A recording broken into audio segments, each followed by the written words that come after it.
So just a thought experiment. Visualize a brain just lying in a jar of protective nutritional liquid. Let's just assume it's possible to just keep this brain alive, floating around in this jar, in this liquid, protect from this hard outer shell.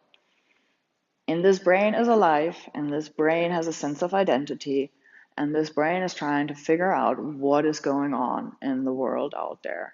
Now imagine you have all these cables going in, feeding this brain information. So it's pretty much like everything is hooked up like in the Matrix, right? So you have all this information going in, creating this sense of reality. You have auditory signals like noises, you have visual input, these different wavelengths of different light patterns, contrast that can create an image to come up.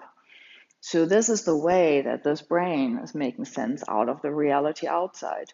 We just hope that all the sensors connected to the cables are transmitting correct information about the world out there. The brain has no other chance than to make interpretations out of all these signals. And of course, I mean, if you just have a cable going in, feeding a few random signals, you don't really know what to make out of it. And so the brain has no choice but to go by experience and expectations about the future in order to figure out what exactly is going on in the world out there. Now, I think you're starting to understand what I'm describing is nothing but the reality of your brain. It's inside this protective thing, it's floating around in liquid, it's getting all these electrical impulses.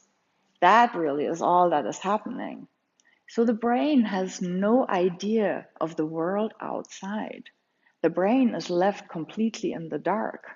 It's pretty much like you're sitting in an office in some basement and you have all these different fax machines and emails and phone calls giving you information on what's happening in the world. And you just have to create your image. Now you have so much coming in. You can't possibly follow up on all of it. So you have to apply a bit of a filter. Because if you have like another 1,000 emails every minute, you have to filter this out somehow. So here again, it really depends on your expectation of the world. Do you perceive the world as threatening in general, as very dangerous?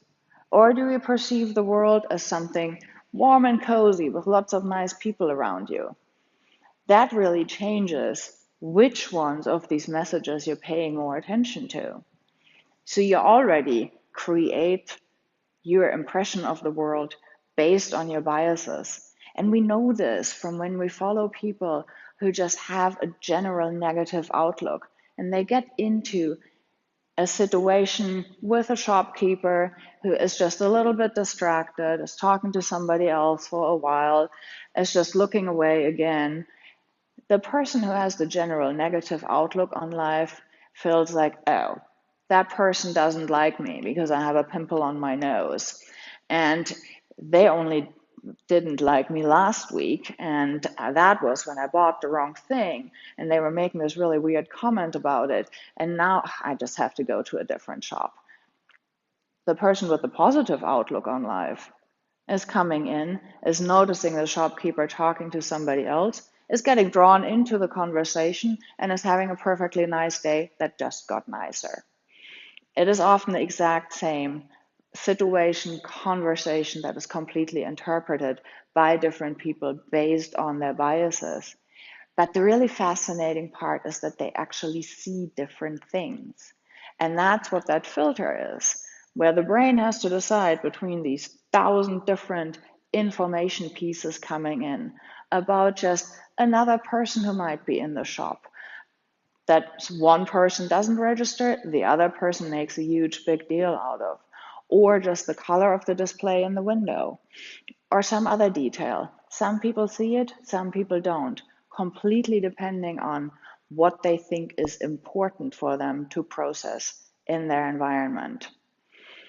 I hope this made it a little bit clearer why I keep saying that everything we think we perceive about the world around us could be called an illusion, because truly our mind makes it up for us, because we could not possibly consciously deal with all the different layers of input.